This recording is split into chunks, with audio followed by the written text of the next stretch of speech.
Welcome to the Grace and Grit podcast, made for women who want their healthiest years to be ahead of them, not behind them. Join your host, Courtney Townley, right now as she breaks down the fairy tale health story you have been chasing all of your life into sensible action steps and lasting change.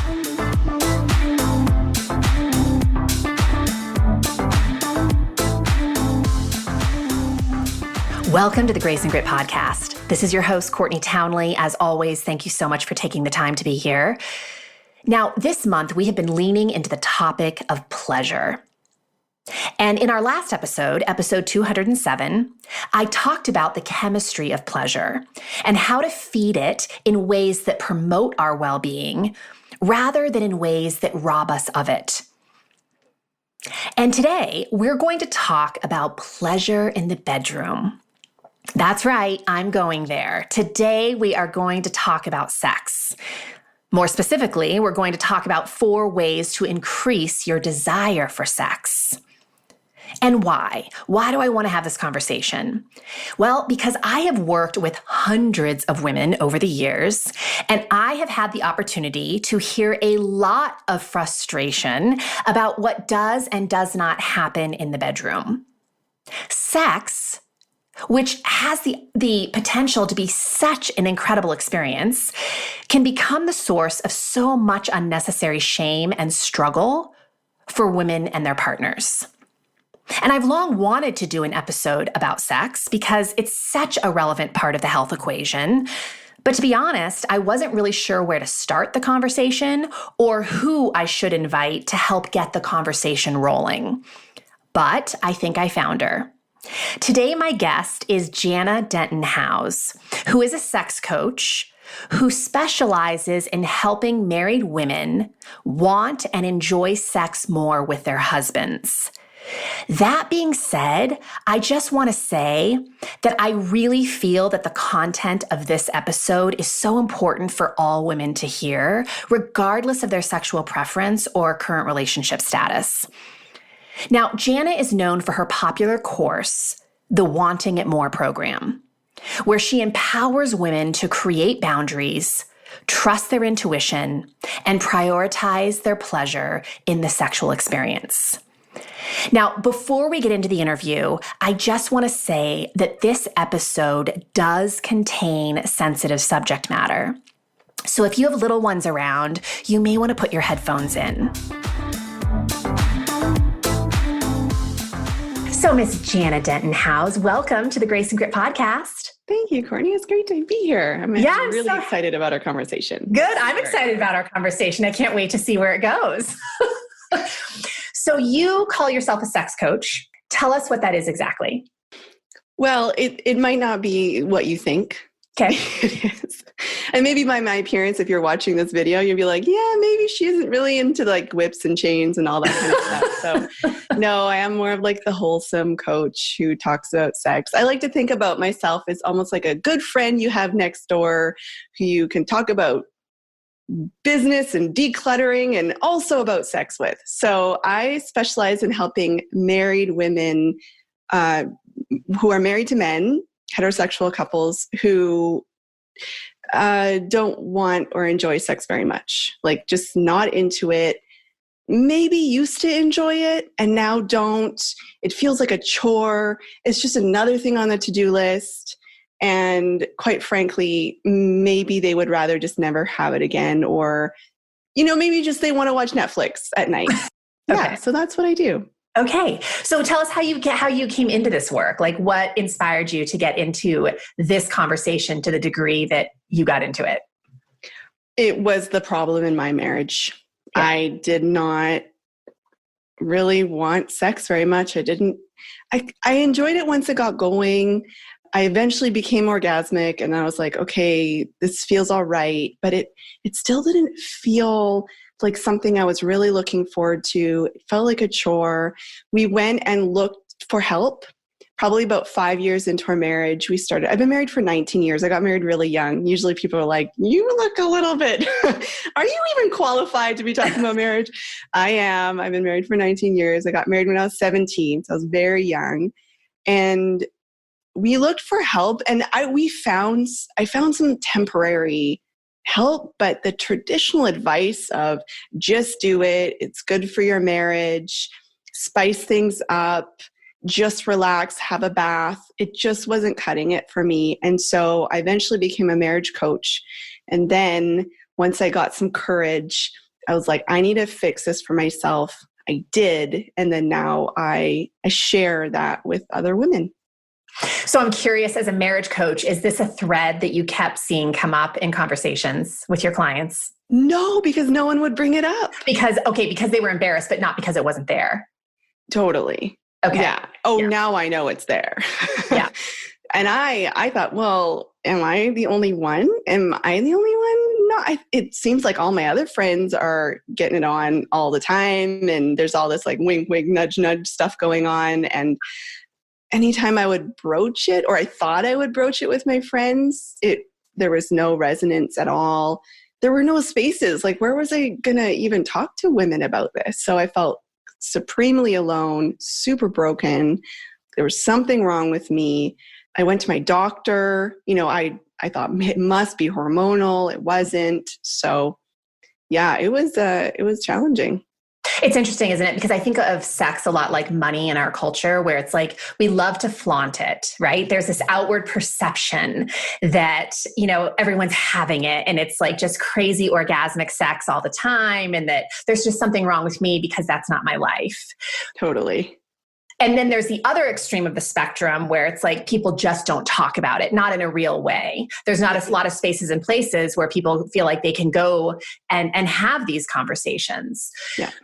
So I'm curious, where does the conversation begin? Like when you're working with women, because this is your field of expertise, where does the conversation begin? Where the conversation actually starts is vulnerability. I have chosen to share everything about my experiences. In my programs, I tell the women in detail my sexual experiences, because I have found that if I'm vulnerable, if I share my story, then it feels safe to be with me. And then it's safe to say, oh yeah, me too. Or, oh my God. Usually people laugh. They're like, because it resonates so much. Yeah. And I'm saying things that they thought they were the only ones who felt that way for so long. And so they'll say things like, you must be in my head. Like, were you spying on me? And I'm like, no, it's actually that you think things that aren't as unique as you think they are. They're actually really, really shared by, I'd say about 50% of married women, just from my experience the last couple of years investigating this. And I want to clarify, do you also work with private clients, or is everything you do now group work? Yeah, I also, but mostly I work in groups because it's so powerful to have other women together. Well, it's so powerful, but it's also really interesting, isn't it? Because something that requires so much vulnerability and that is a topic of shame for a lot of people, or just discomfort. Yeah. To not only have the conversation to begin with, but then to be talking about it in a group environment. Like, I can imagine that's why it's powerful, because it's not a normal thing, and you're providing a space and place for women to do that. Yeah. And it is a snowball. You're like, oh, she talked about the first time she masturbated when she was a girl, so I can too. It's like, yeah. Okay, like, I'm just going to step out. And a lot of women will say things like, I've literally never shared this with anybody in my life. This is not my friends, not my husband, not my best friend, not my mom, definitely not my mom. And here we are. And it's a delight. It's a joy. It's an honor to be doing this work. Tell me some of the common threads. Like, what are some of the pain points that you see time and time again in these conversations where women are frustrated? They might be frustrated in their marriages, but specifically with the sex, maybe the pressure to have it, not really being interested in it, or just not knowing how to make it better. But what are some of the common things that you hear come up time and time again? Everything you just shared. You got it. Yeah. What's wrong with me that I don't want it? I think or why don't I want it? What's wrong with me? Why don't I? I feel so guilty. And at the same time, I feel so resentful. Mm-hmm. So I feel guilty because I know it's, maybe they've learned love languages and, they know that their husband's love language is physical touch. And we're told in our culture that to be a good wife, no matter how much of a feminist or how powerful of a woman you are, there's this thread in us that we've been just taught. It's epigenetics, if it's in us that we're supposed to be the good wife. We're supposed to be like putting out so our husbands can be happy. And that doesn't feel very good. Yeah, I just want to interrupt you for a second because I think shoulds always feel gross. Yes, specifically around sex, but shoulds, because I see this a lot in the health industry, you should be exercising X number of times a week or eating this way or weighing this much or looking like this. And it just makes us doubt ourselves in every way. Yeah. So I love that you saying that. Okay, so shoulding. No shoulding. Yeah. And then there's that resentment. Well, if he would just do the dishes more, or if he would just connect with me more emotionally, or if you would just do this thing, then maybe I'd want to have sex with him and provide him this gift. Right. Which in itself is a problem. The way we look at sex is like a reward or a gift or manipulation. That's a harsh word, but sometimes we do, Yeah. I used to say to my husband, hey, if you go to the store and get me some junk food at like 9:00 at night, then maybe some will happen. It's funny, but it's like so detrimental to our sexuality. It is so interesting how we manipulate, right? And all these things I think everyone can identify with to some degree. Yeah, absolutely. So before we get into like some of your, strategic, things here, let's just remind people why sex is so good for us. Because I think that it's important to remember, right? That education piece of like, this isn't a have to, this is a get to. Yeah. I love that. It's one of the pillars of my program. Oh, is it? Good for you. Yeah. Yeah. I tell women, I'm like, okay, now let's just stop a second here. And why wouldn't you want a sexless marriage? Like, let's just take your husband out of the picture for a second. I give you permission to never have sex again. Like, it's off the table. You don't it's kind of like with exercise. You don't have to exercise again for the rest of your life. Like, permission to never do it again. What? And they're like, well, I don't really. Okay, now that you say that, like, I don't really want that. I'm like, okay, so what would you miss? What would be sad? What would you mourn if that was the case? And it usually comes down to connection. Mm-hmm. But that's a tricky one because women actually get so much connection from other things, like cleaning out the garage together or like doing a mutual project together, teamwork. That's where we mostly get that connection. That's why you see women always say, I want to get on the same page as my husband. Yeah. If we could just get on the same page, that's connection. So men, I would say gender generalizations are generalizations, but men for the most part get a lot of connection from the sexual experience. But women get other benefits. And I think it's much more to do with our well-being, our health, being nourished. Because during the sexual experience, you have all of those, you've got the oxytocin flowing, the dopamines, the endorphins. So I look at it like yoga or meditation or any sort of self-care practice that helps you feel relaxed, helps you feel more grounded. You can get benefits like creativity and productivity because your testosterone levels are raised up. So yes, it's a nice connection, but like ladies now, like we're really gonna miss out. But here's the key though, is that you have to be designing a sexual experience that will provide you those things. Because if the sexual experience is about the push for orgasm or about proving you work or about providing something for your husband, you're not going to get the benefits from it and you're not going to look forward to it. Okay. So part of the reason we resist it, maybe, and it feels hard or it feels like a should or a have to, is basically because of intent. Like why we're like the thought behind why we're having sex.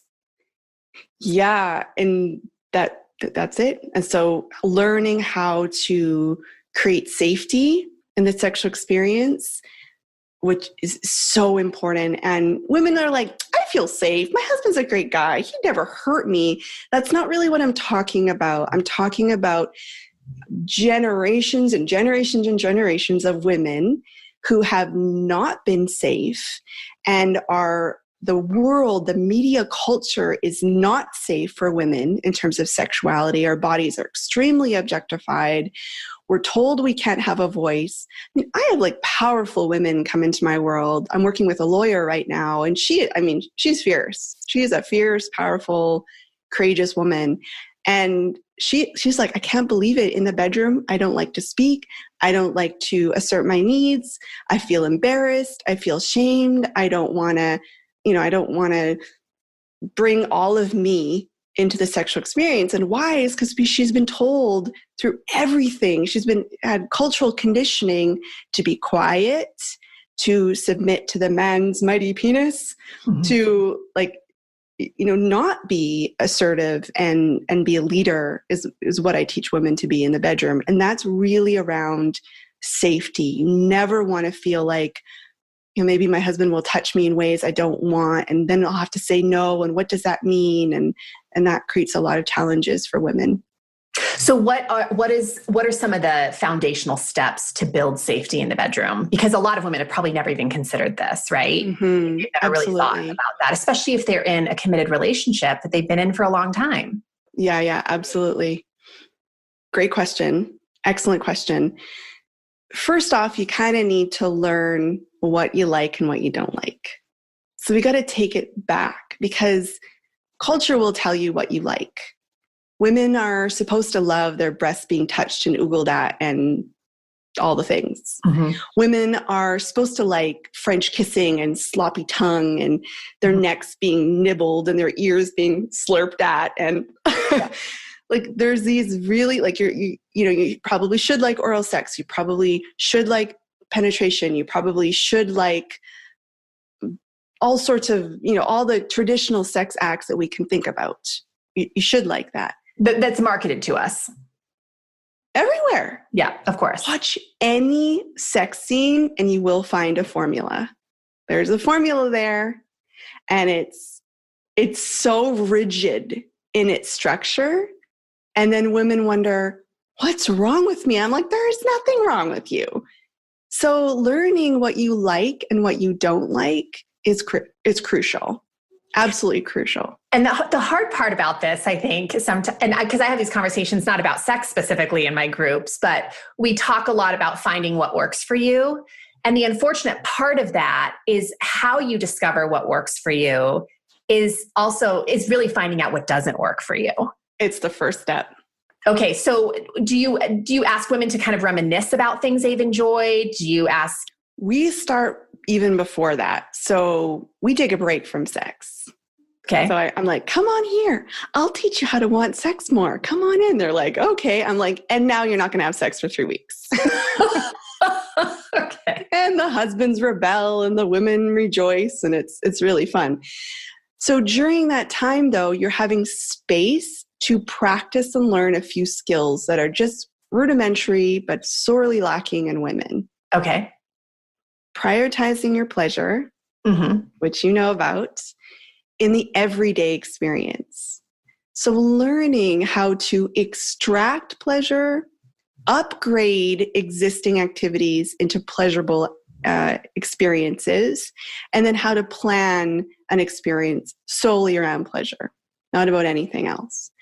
The extracting ability, that muscle, is so critical for this sexual experience, because instead of looking outside of you for the pleasure, and that's the spice things up advice that we're given, you're actually looking within and you're saying, I actually have all of these nerve endings and they're all valid and because we're not told that. We're like, no, it's just your vagina. That's the valid sex part. No, Right. like you got a whole body that's capable of pleasure. You have 5 senses.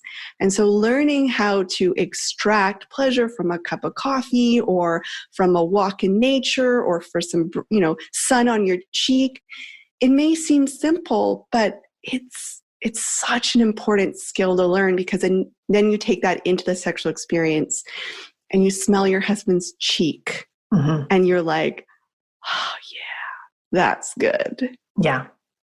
I love that you're mentioning this, because, this entire month where your podcast is airing is all about pleasure. And I just recorded the first week, which is always like an introduction to the topic. And I was talking about the difference between false pleasures and then natural pleasures. Right? And really, false pleasures are so easy to engage with: the food, the alcohol, the social media scrolling, the shopping, all of it, right? Yeah. Because it's immediate gratification and it doesn't cost us a lot in the moment with time and energy. It's just like immediate, it's everywhere. It's so easily accessible. But when we talk about making our natural pleasure more accessible, it takes time. It takes focus. It takes awareness. It requires pausing, because if you don't create the space to really sit with that cup of coffee, you're never going to reap value, like the pleasure from it. And so I think this is one of the big reasons why a lot of women resist pleasure in many ways, because it seems like it's like another to-do on the list. Absolutely. And it's also not celebrated, encouraged, rewarded, of course, in our culture. Yeah. It's our productivity. What are we producing? What are we outputting that we're rewarded for? Of course. And then we have a lot of storylines. If I sit and drink this cup of coffee, I feel riddled with guilt because of all the things I should be doing. Right? And it's literally like a minute. It's less than a minute. Like, your earrings are like, I am experiencing a lot of pleasure from your earrings. I can see that because the color scheme to your office. Yeah. So I'm like, totally see how they would fit in. attracted to your like logo and your earrings. And I'm like, so I can continue having this conversation with you, not skip a beat, and at the same time, really experience a lot of pleasure from those colors. I love it. Okay. So what I'm hearing is this initial step of making the environment safe for, not the environment, but just make sex feel safe. And one of the initial steps in that is prioritizing pleasure, right? Like making time to prioritize pleasure, which you're inviting people to do by removing sex completely from the equation. And look for, I don't know if you know who Ingrid Fetell-Lee is. She wrote a phenomenal book about design and the pleasure and joy that we reap from design.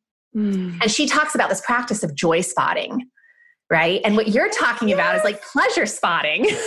I always think of Mario. I'm like, that's what I had. I had like a Game Boy with like Mario. Yes. And there's these little stars. You would jump up and you would catch the star. Yes. I'm so not a gamer. I might sound really out of it right now. No, I know what you're talking about. I'm like, we have pleasure stars or we have joy stars all around. And all we do is we just catch them. That's it. Like there's pleasure potential in everything we do. Like even right now, I got this really cool chair called like the core chair. Have you heard of it?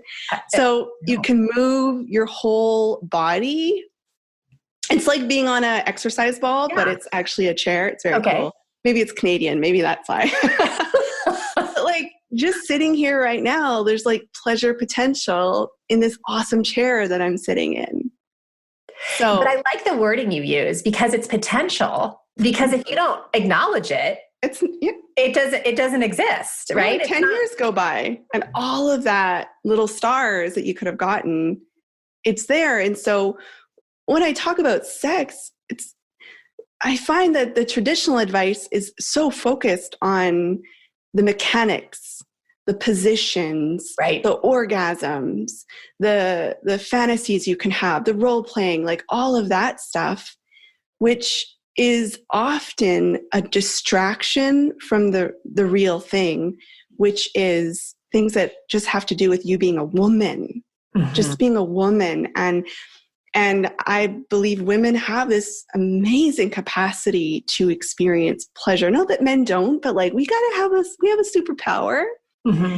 And then you have to start to trust what feels good and what doesn't. Yeah. And the trusting is the most critical. Women will tell me, okay, Janna, if I take out all the touch that I don't like, there will be nothing left because I do not like any touch. I'm like, okay, let's explore that for a second. Really? Let's just explore that. Do you like holding your hands with your husband? Yeah, I love holding hands with my husband. There we go. There's a touch you like. What is that touch about? Well, it's like safe and it's connecting and I feel like protected by him. Awesome. That I see that as like, it's sexual. It's physical. It's legitimate. It's a beautiful, warm, delightful experience you can have with your husband by holding his hand. Mm-hmm. So it's not so much that women don't work or they're broken or something's wrong. It's that we're just not trusting what feels good and what doesn't. And I hear trust in sort of two different ways there. I hear just kind of trusting the experience, right? And which has a lot to do with your partner, your husband. But I also hear self-trust. There's a lack of self-trust. And I think this is something I confront all the time with my own clients, is that the reason we're not listening to our bodies and honoring what we need is because we don't trust what we need. And so that is... because we've been told our whole lives, like, that doesn't really count. Right. Okay. So prioritizing pleasure, building trust. What else is a part of the safety piece? Connecting with your body. Connecting with your body. It's interesting as women. I don't know if you found this, but it's almost like we can talk or think about our body as a separate entity than ourselves. We talk about it like it is often. Yeah. Yeah. So like, I just say like it's another entity. It's your body. And we're quite estranged from our bodies for a lot of the time. Right?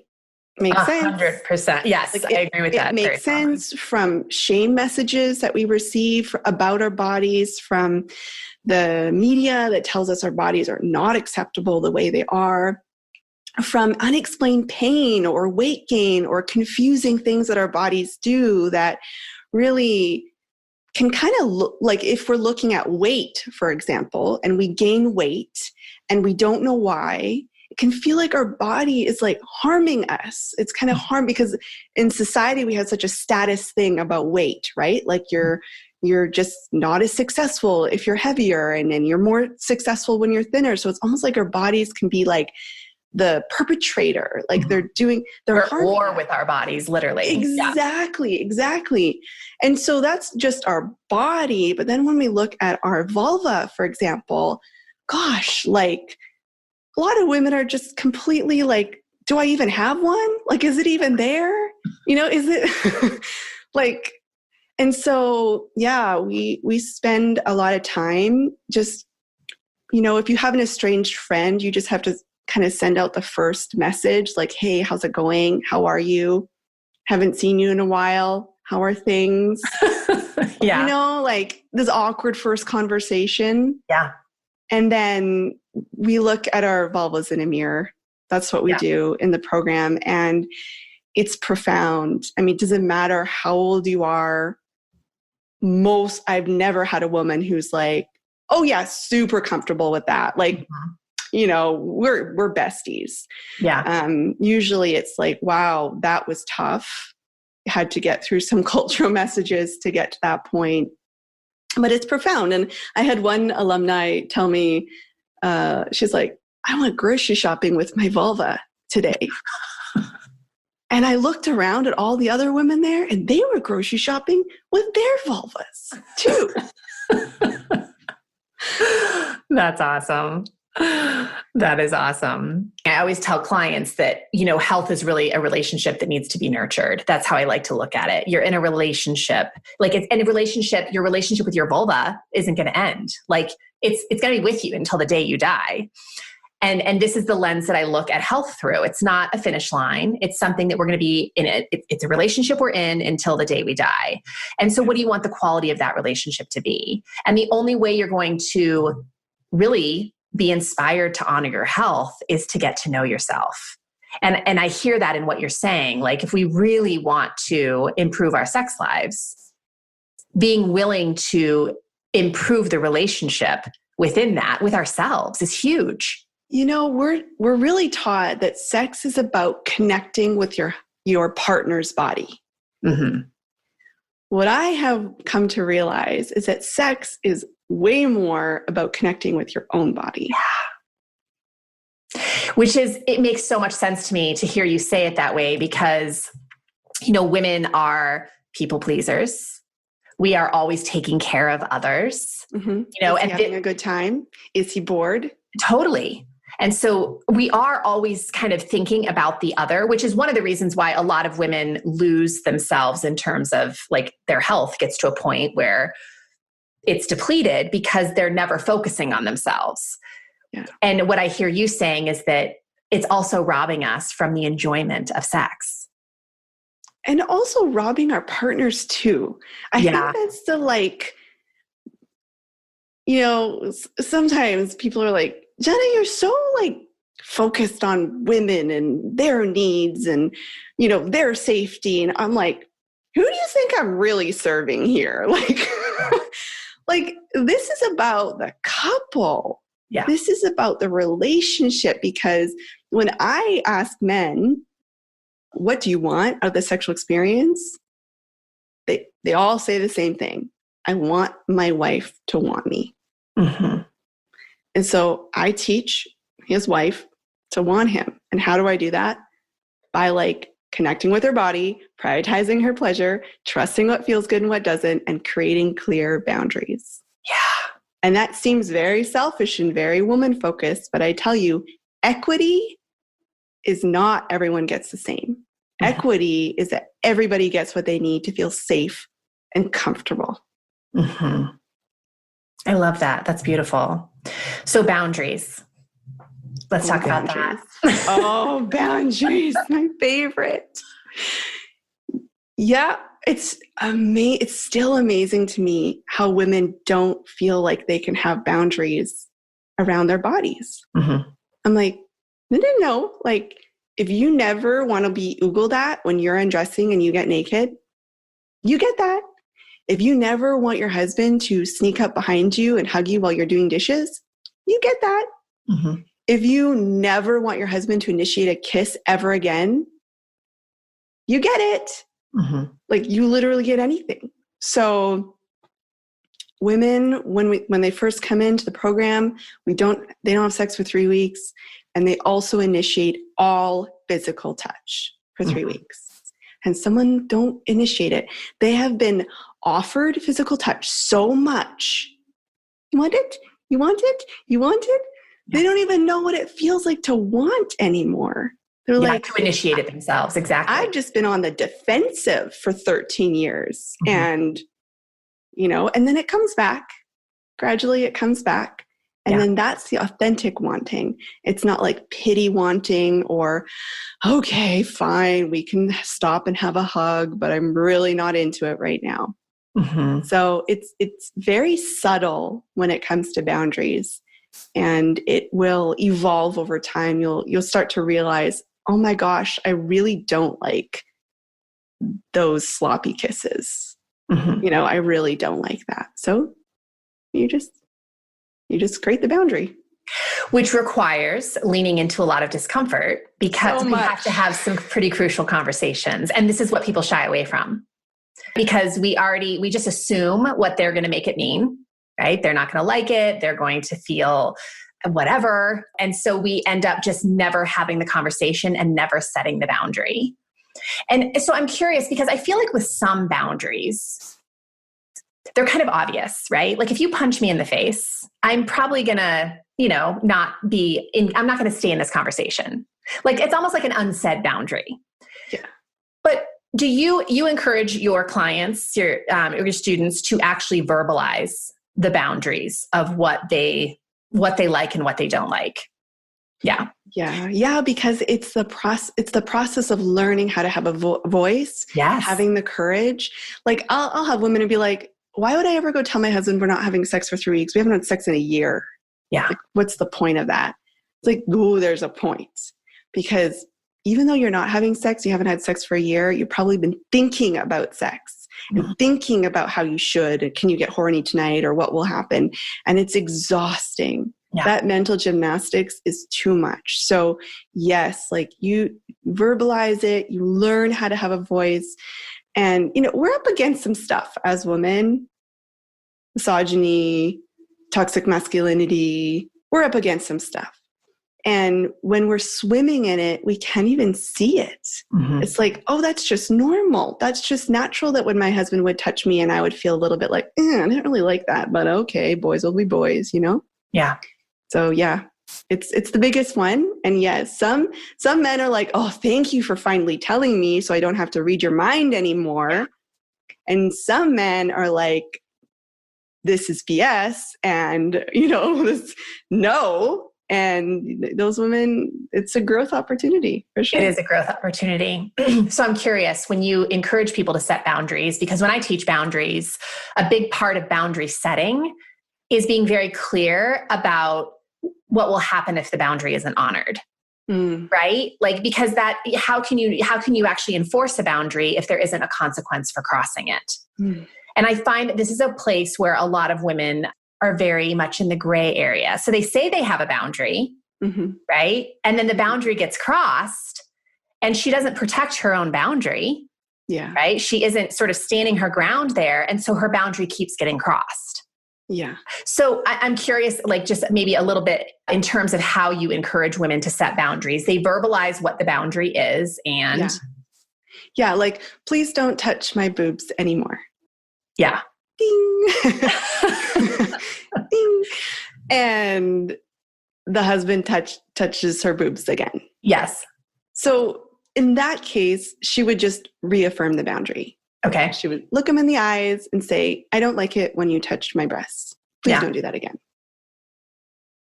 And there will be an uncomfortable moment and he'll probably get all defensive or make some joke because he's uncomfortable or, she just reaffirms the boundary. Now, there are some bigger boundaries that, yes, I think consequences really need to be clearly outlined. So let me think of some of those. Sometimes, this is usually when pornography is in the picture for the man, boundaries are very hard for them.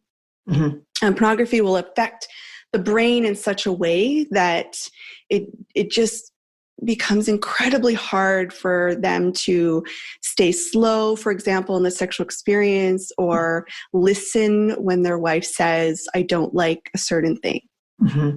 It's just something I've seen a pattern with. And also with pornography, if you're asking your husband to quit porn, which I really encourage my participants to do with their husbands, then that does need a consequence as well. Like, here's my expectations, and if they aren't followed through, here's the consequence of that. Yeah. Because the boundary is really about respect. It's right. It's communicating that this is something I'm not comfortable with. And therefore, I don't necessarily need you to understand it. I really just need you to respect it. Totally. It's interesting because I think when women lack self-respect, it's hard for them often to require respect from other people, right? So in terms of setting boundaries. So challenging. Yeah. Yeah. And I have a lot of women who are creating totally new patterns in their relationship that have been solidified. Like, these old patterns have been solidified for years and years in your marriages. And then all of a sudden they're like, actually, that thing you do, I hate. Yeah.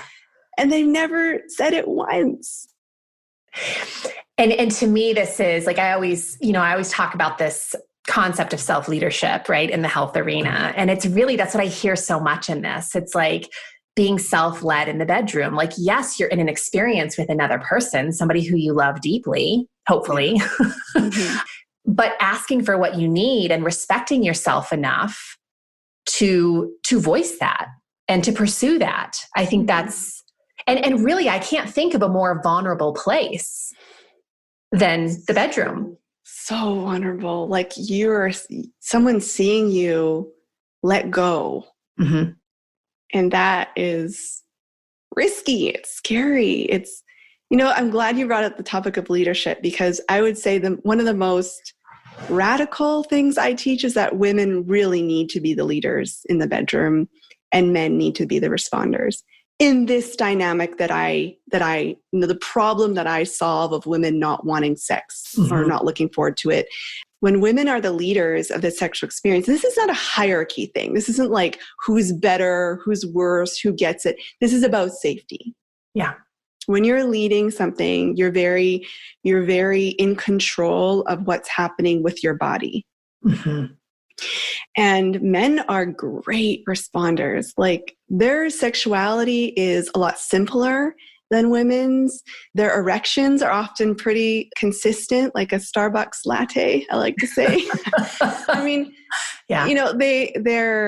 The way they're pleasured, the way they enjoy themselves is often through their wife's pleasure and enjoyment. Yeah. So if we solve the equation of the wife not having enjoyment or pleasure, if we solve that, it's like the big domino that just takes out all the other little dominoes. Yeah.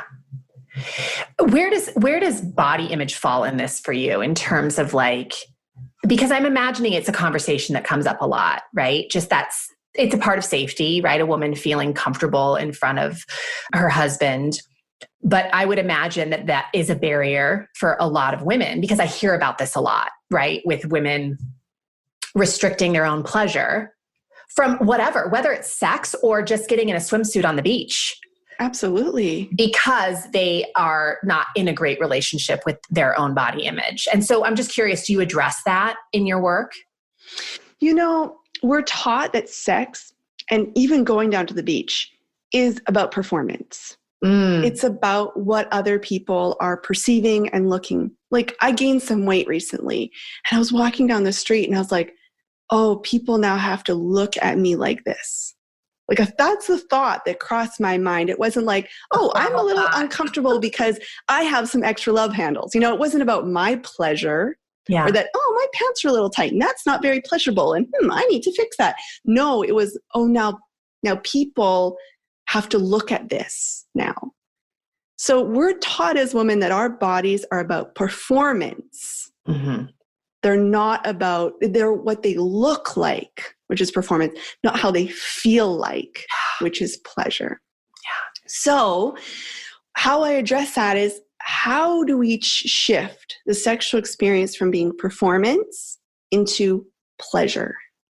What is it you need? How do we design the experience so that it's about pleasure? What do you need? Do you need to wear clothes? Do you need the lights to be down low? Do you need your husband to wear a blindfold? Not in a kinky, we're going to, make it all kinky. No, like literally, because that's what you need. To feel safe, yeah. To feel safe, right? Mm-hmm. What is it you need? Do you need to change positions? Do you not want to be on top? What do you need? Because you get whatever you need to have that, and shifting into, I gotta be in the sexy positions and wear the lingerie, and like, this is all about, yeah, I'm sexy, to yeah, that feels good. Yeah. This is really great. Like, just that question, what do you need? Because I feel like that's the ultimate self-care, right? Like, just what do you need? Like, all the time. What do you need? All the time. Because that is ultimately how we create health in our body, is by honoring our needs. And so I think it's so beautiful, because I think a lot of listeners will, like, there's just so much sprinkled into this conversation that they've heard before. Mm-hmm. And yet it's being applied to a completely different aspect of their life. So what else? What else do you want listeners to know? What else do you think is a really crucial piece? I know that's a big question, because there's so much you could talk about. Well, could you let me know, what do you think your listeners, what are some unique things that they're struggling with in their lives, that, like, what would be a barrier for them around having sex? Why wouldn't they want to have sex? What would they be worried about? Well, I think a big I think a big thing that has come up in many conversations is just normalizing not having sex. Mm-hmm. You know, I work with a lot of women who've been married for many, many years, and, you know, between, you know, just raising kids and then being in the throes of careers, and it's just not really a part of their life anymore. And when I hear that, it makes me so sad. But I'm also not a sex coach, so I don't really feel like, you know, it's my turf to go in there and help them with that. So I would say that that's something that has come up frequently. I think people don't ask me this question directly, but I do know a big barrier for a large majority of my population is that they're just not making time. They're not making time for pleasure for themselves on any level, especially not sex. Yeah. Because who the hell has that time, right? That's how they're thinking. Totally. It's like a luxury they can't afford to take, where, you know, I think of it more as a nutrient that they need to ingest. Yeah. And that's kind of like the grace and grit of sex. Yeah. Like the grace for me is permission to never want it ever again and permission to never have it again. Like for me, it's all permission.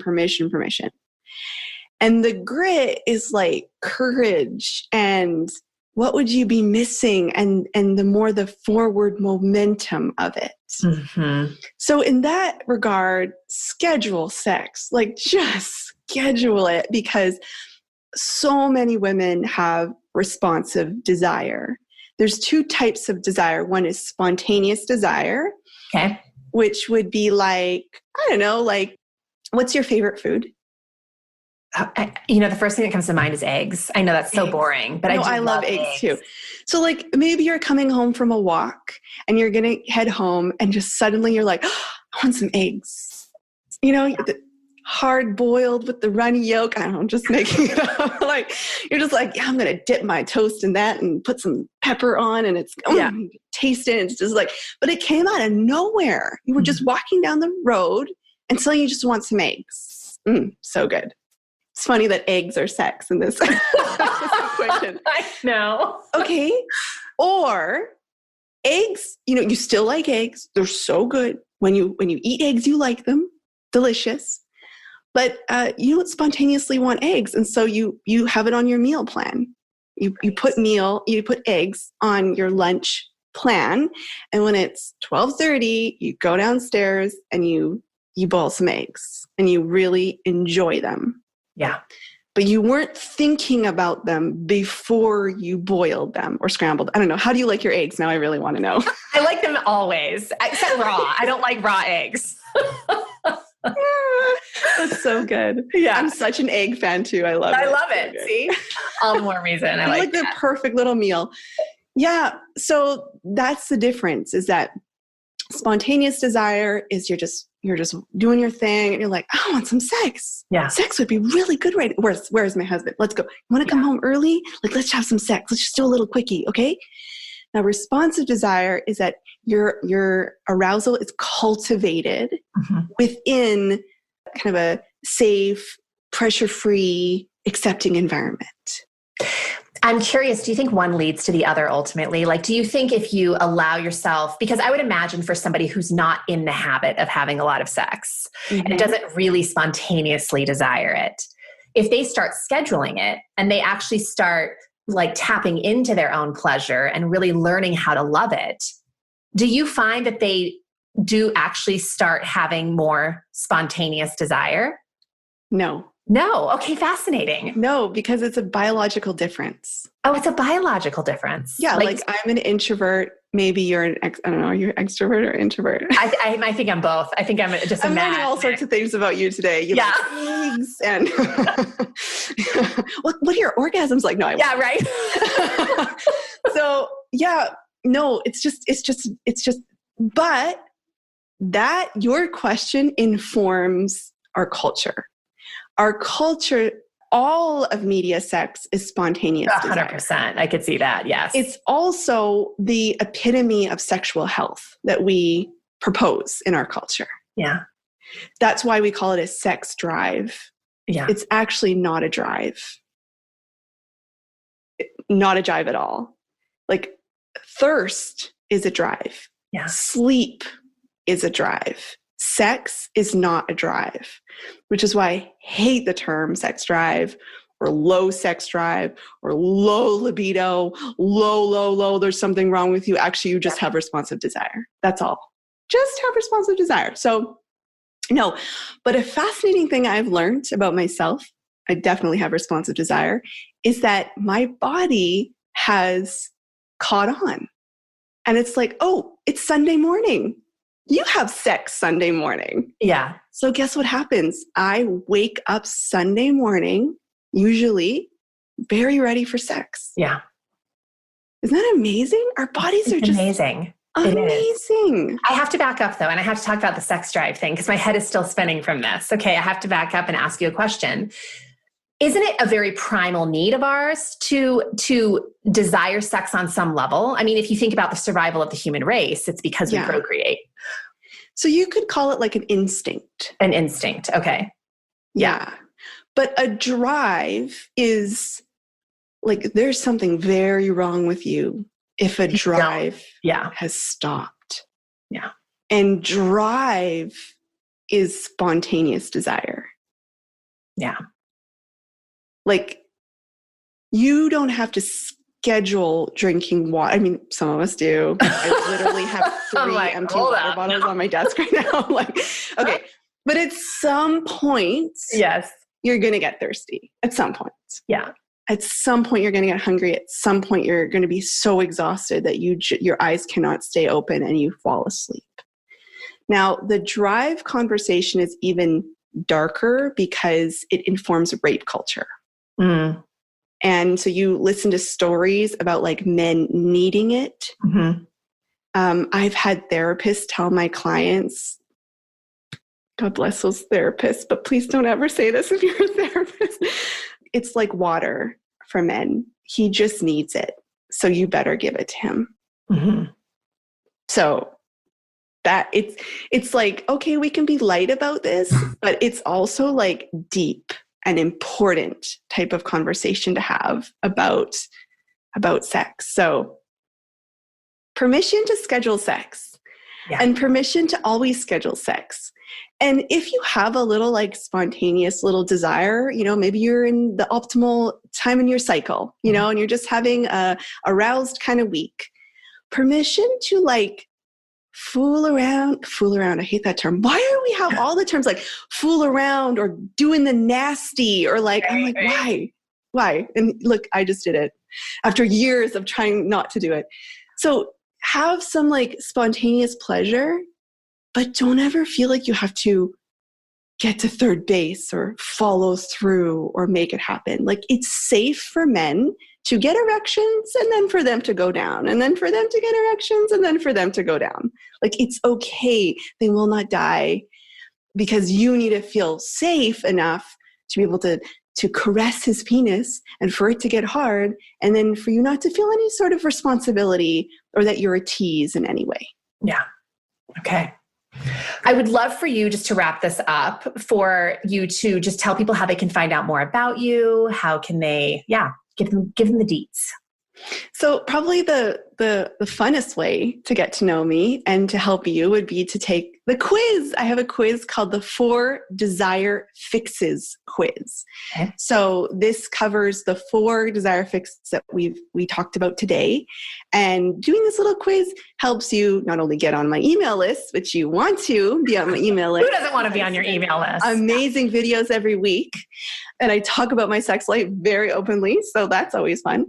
But also you get to figure out which one you need to focus on right now, which one is unique to you. And then you get a little video and I tell you some action steps you can take. And it's just a good step in the direction that you want to take because sex is good for you. I love it. Beautiful. So I will put all your contact information on the podcast page where this is going to be housed so people can go there and be directly linked to you.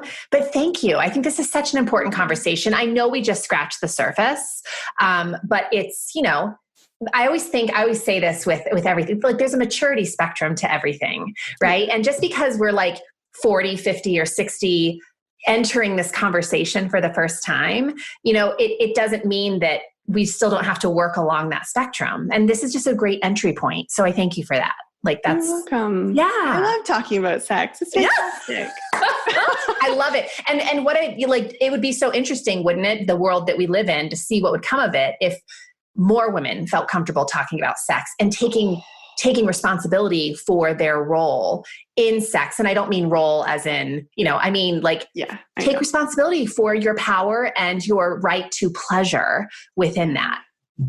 It would, just seeing within my little community what happens, like everything changes for women.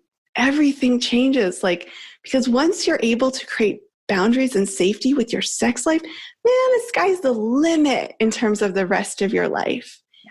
Oh, I've had physicians completely transform the way they talk to clients. I've had therapists change things. I've had moms start talking to their teenage daughters about this for the first time. I've had men who have been transformed and are like, hey men, guess what? Women need safety. It's awesome. So thank you for just helping spread this message. Yeah, I think it's so wonderful. So thank you. And I'm sure we will be crossing paths again soon. Okay, bye. Bye.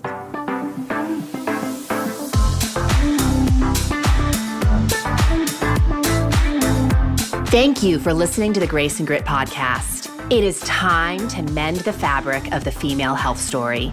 And it starts with you taking radical responsibility for your own self-care. You are worth the effort. And with a little grace and grit, anything is possible.